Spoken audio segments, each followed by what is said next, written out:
canal Teologia Aprenda Mais, né? Acesse o nosso canal Teologia Aprenda Mais, se inscreva no nosso canal, deixe o seu like, compartilhe nossos vídeos, né? Temos muitos vídeos gravados sobre bibliologia, teologia sistemática, apologética, seitas e heresia. Falo sobre depressão à luz da ciência, à luz da Bíblia, né? Falo também acerca de curiosidades bíblicas, né? Quem foi a mulher de Caim, teve incesto, né? A questão dos anjos, era antes que coabitaram a descendência iníqua de Caim com a descendência piedosa de Sete, né? Então tem várias curiosidades bíblicas, 1, 2 e 3 na nossa playlist. E você pode também acessar também sobre a história da doutrina da Trindade.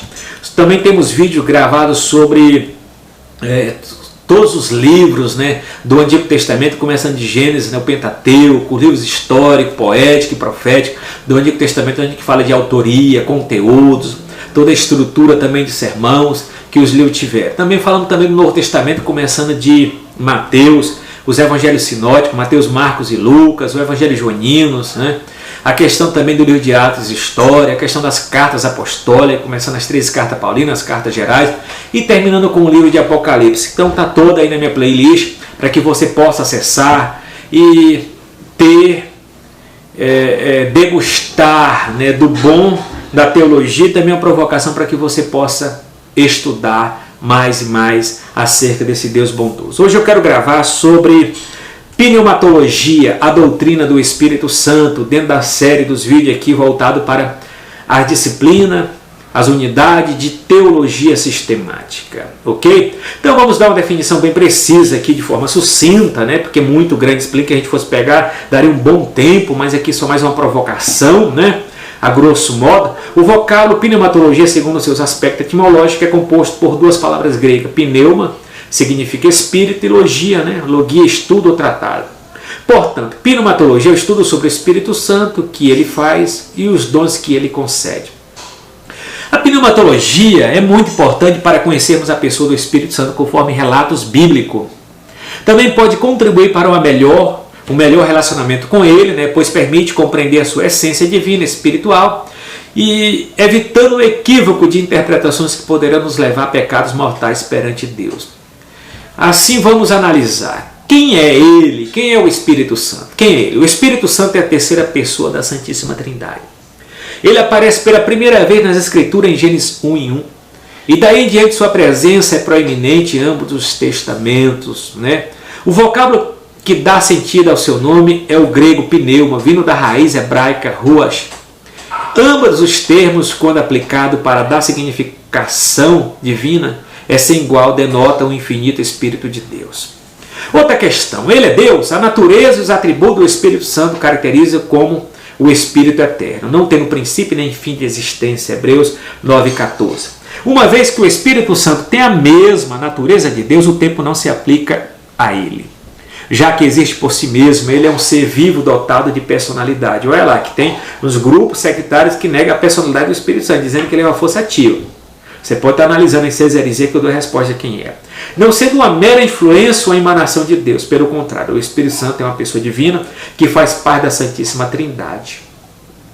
Vamos analisar mais um pouco. A sua natureza é espiritual. A terceira pessoa da Santíssima Trindade é Espírito por natureza, ou seja, tal qual ele é, tanto o seu ser como o seu caráter, assim são também o Pai e o Filho. Iguais em aspecto, poder e glória.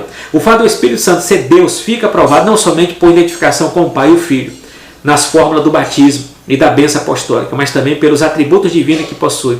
Em outros aspectos, o Espírito Santo é co-participante dos atos de Deus, especialmente pela sua maneira tríplice, né, de agir, como por exemplo, na bênção das tribos, números 6, 24 e 26, na bênção apostólica, né, 2 Coríntios 13, 13, no perdão, Daniel 9 e 19, no louvor, Isaías 6 e 3, no batismo, né, na forma batismal, Mateus 28 e 19, e nos dons espirituais, está lá em 1 Coríntios, capítulo 12, versículo 4 e 6.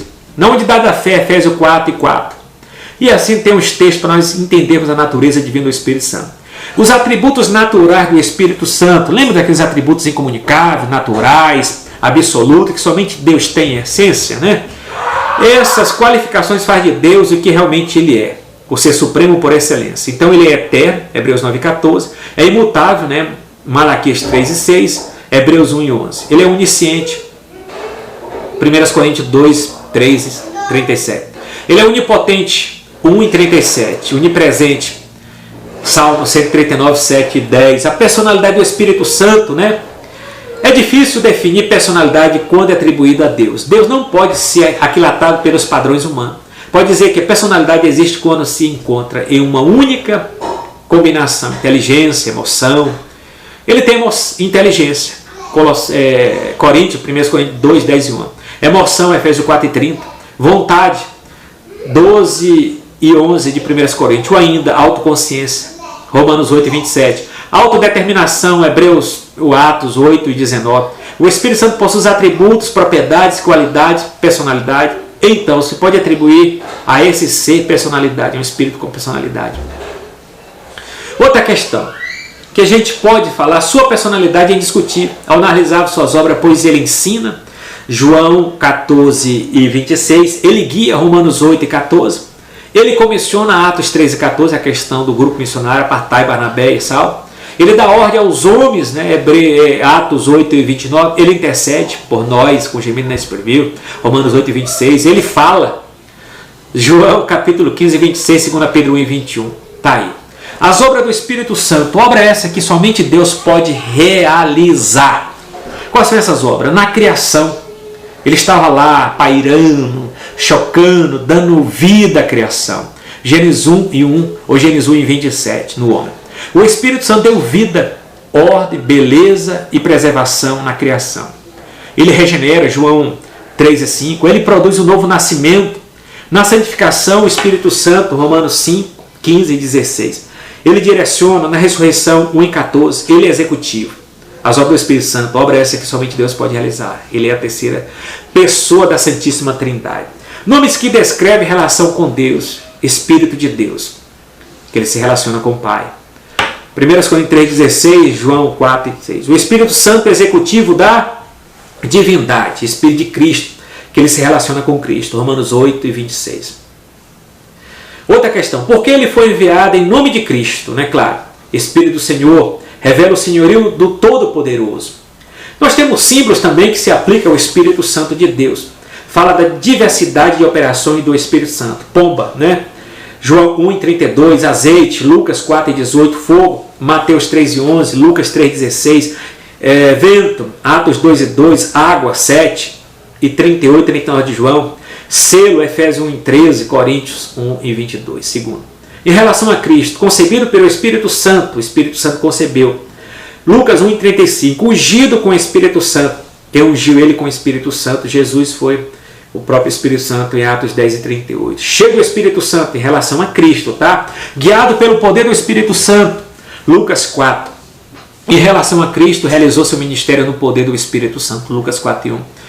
O Espírito Santo ressuscitou pelo poder, né? Ressuscitou pelo poder do Espírito Santo.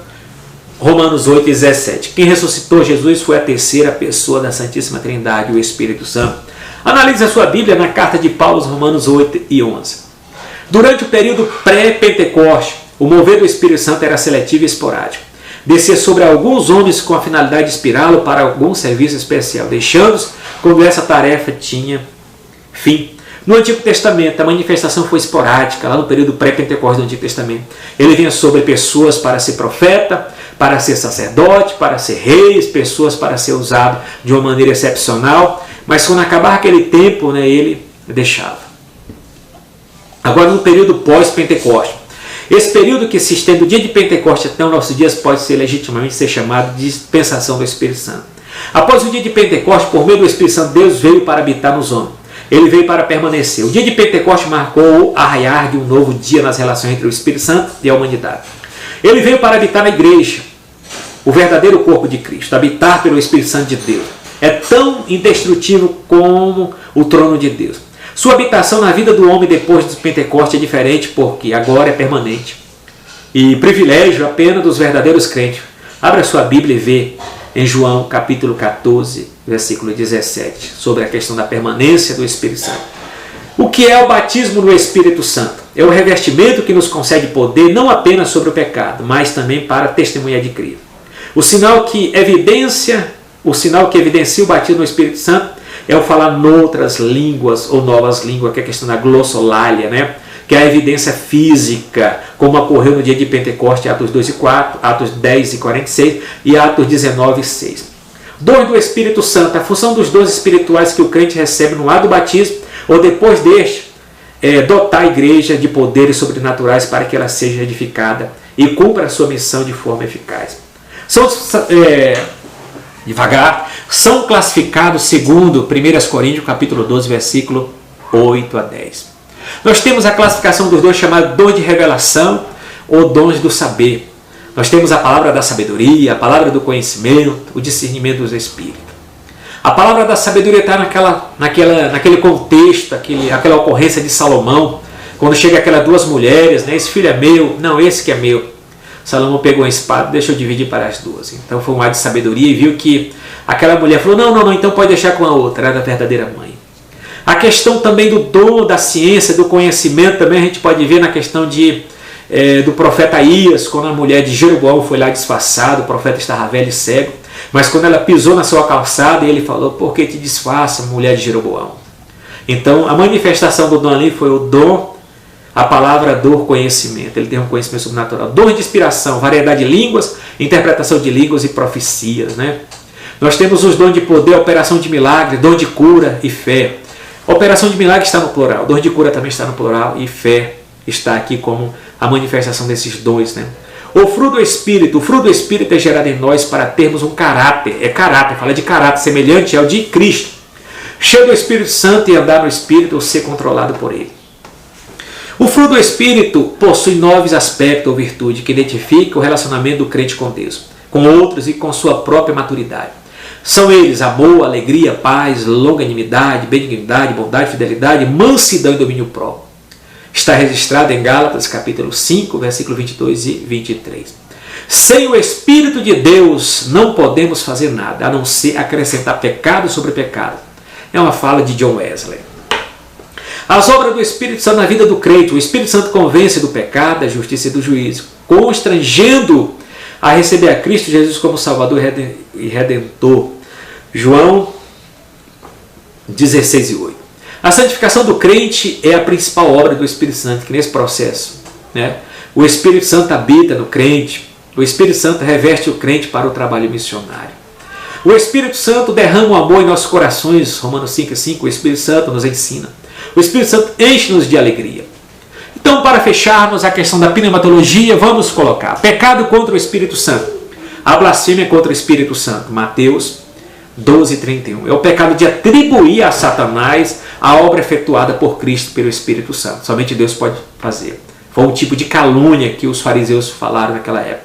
Obra de atribuir a Satanás a obra que é de direito a Jesus e ao Espírito Santo. Temos a questão do pecado de resistência contra o Espírito Santo, de resistir, como a questão da pregação de Estevão, os homens duros de coração resistiu ao Espírito Santo, Atos 7:51. Entristeceu o Espírito Santo, Efésios 4:30. Aqui nós terminamos a pneumatologia, que é a doutrina do Espírito Santo, que fala sobre a terceira pessoa da Santíssima Trindade. Quando se fala de Trindade, acesse meus vídeos na playlist sobre a história da doutrina da Trindade, da doutrina da Triunidade de Deus, que lá eu falo novamente sobre as 3 pessoas, o Pai, o Filho e o Espírito Santo, que são 3 pessoas, né, e uma só divindade. Shalom, até a próxima.